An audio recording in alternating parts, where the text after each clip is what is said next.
మీరందరూ ఎంతో విలువైనటువంటి సమయాన్ని వెచ్చించి ఈ సమయం మహిళలు మరి చిన్నపిల్లలు వృద్ధులు అలాగే యవనస్తులు కూడా ఇక్కడ కూడి ఇలాంటి మహత్తరమైనటువంటి విషయాన్ని అంటే అంబేద్కర్ గారి గురించి కొంత మనకి అవగాహన మరియు తను కల్పించినటువంటి ప్రాధాన్యత వీటన్నిటి తెలుసుకోవడానికి మీరు వచ్చినటువంటి మీ అందరికీ అంబేద్కర్ యూత్ కమిటీ తరఫున ముఖ్యంగా మీ అందరికీ పేరు పేరుగా ధన్యవాదాలు. అలాగే 134వ అంబేద్కర్ జయంతి శుభాకాంక్షలు.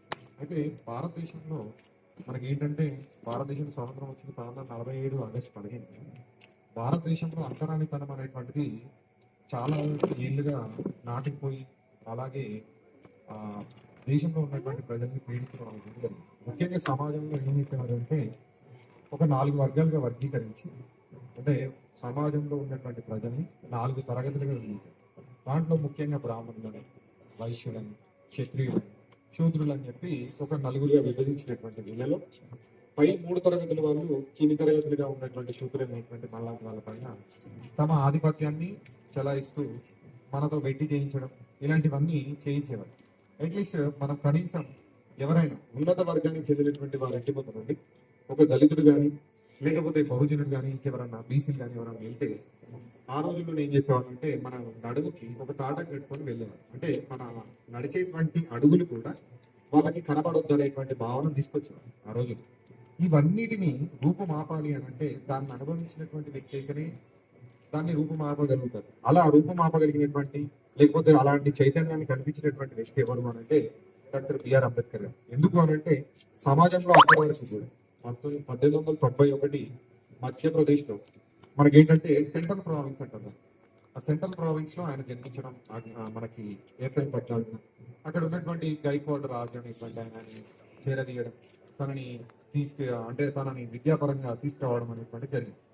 తను పాఠశాలకు ఎక్కడికి వెళ్ళినా కూడా చాలా దూరంగా ఉండడం, కింద కూర్చోవడం, ఇలాంటి జాతి వివక్షతని తను చిన్నప్పటి నుండి అంటే తనకి 4 సంవత్సరాల వయసు ఉంటే తను అనుభవిస్తూ వెళ్ళడం, 12 సంవత్సరాలకే తను రమాబాయి అనేటువంటి ఆమె పెళ్లి చేసుకోవడం, ఇవన్నిటి తను అనుభవిస్తూ వెళ్ళే పరిణామ క్రమంలో విద్య ద్వారా మాత్రమే ఈ యొక్క జాతి వివక్షతని కుల వివక్షతని నేను రూపుమాపగలుగుతాను అనేటువంటి భావన తనలో వచ్చి వీటన్నిటిని రూపుమాపగలిగేటువంటి శక్తి విద్య మాత్రమే అని చెప్పి తాను ఉన్నత విద్యను అభ్యసించి ఈరోజు మన భారతదేశానికి అవసరమైనటువంటి రాజ్యాంగాన్ని ప్రజలకి స్వేచ్ఛ సమానత్వాన్ని కల్పించడం వలన ఈ రోజు మనం ఏం చేస్తున్నామంటే సమానత్వ దినోత్సవం అనేటువంటి దాన్ని జరుపుకుంటాం. ఈరోజు ఆయన జన్మదినాన్ని మనం ఎలా జరుపుకున్నాం అంటే సమానత్వపు దినోత్సవం. అంటే చట్టం ముందు అందరం కూడా సమానం. ఇక్కడ సమాజంలో కూడా ఇప్పుడు మనం అందరం కూడా ఎలా అంటే సమానమైనటువంటి భావన అంటే స్త్రీ పురుషులు అనేటువంటి తారతమ్యం కానీ ఎక్కువ తక్కువ అనేటువంటి భావన కానీ ఎక్కువ సమానత్వం అయినటువంటి భావనకి తీసుకురావడం వల్లనే ఈరోజు అందుకని వీటన్నిటిని గుర్తించి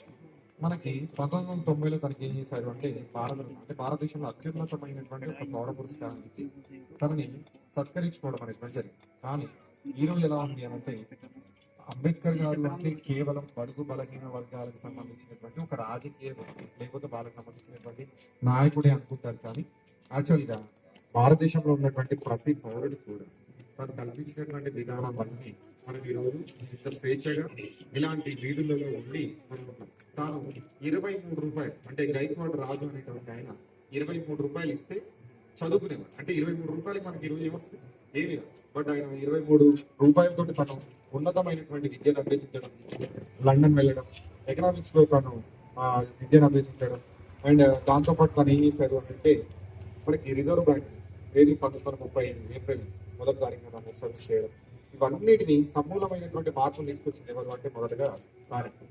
ఇక్కడ ఎంతో మంది ఇందాక వెంకరత్నం అన్నట్టు చాలా మంది స్వతంత్ర పోరాటంలో ఉన్నటువంటి సమరయోధుల్ని అరెస్ట్ చేయగలిగారు. కానీ తను ఎందుకు చేయలేకపోయారు అంటే విద్యాధికుడు ఎవరైనా అంటే విద్యాధికుడు కాబట్టి అంటే ఉన్నత విద్యను అభ్యసించడం వలన మనకి పూర్తి స్థాయి అవగాహన ఉండడం వల్ల ఇవన్నీ జరిగింది. సో నేను అనేది ఏంటంటే మిమ్మల్ని అందరినీ నేను రిక్వెస్ట్ చేయడం ఏంటంటే మన బస్తీలో కూడా పిల్లలలో ముఖ్యంగా చదువు విద్య విషయంలో చాలా వరకు అందరికీ కొంతవరకు అవగాహన కల్పిస్తూ పిల్లలను ఒక విద్యావంతులుగా మార్చడం అనేటువంటి చేయాలని నా యొక్క ముఖ్య ఉద్దేశం.